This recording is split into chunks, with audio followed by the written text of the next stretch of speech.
Here's what's happening. We're learning more information about yesterday's train and flatbed truck crash in Ringgold that injured one crew member. Cornelia Nicholson spoke with a nearby business owner who heard the collision. She has the story.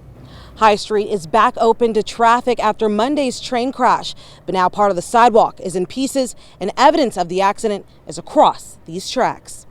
Danny Brown owns the Cotton Gin, an antique store near the tracks on High Street.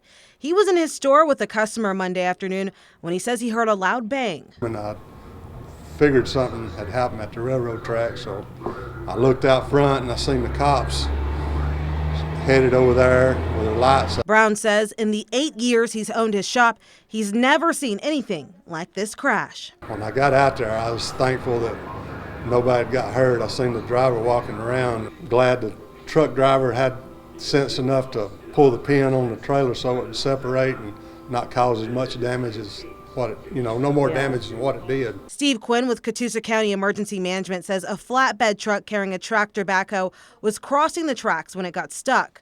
When the train collided with the truck, Quinn says the backhoe ended up on one side of the tracks and the truck on the other.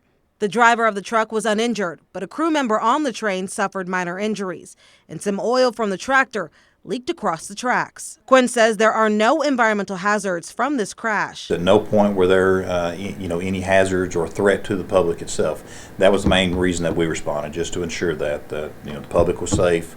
That way, in case we had to do any evacuations, or shelter in place, we could get that information out quickly. Quinn says CSX, who owns the train and the tracks, contracted a private company to clean up the wreckage.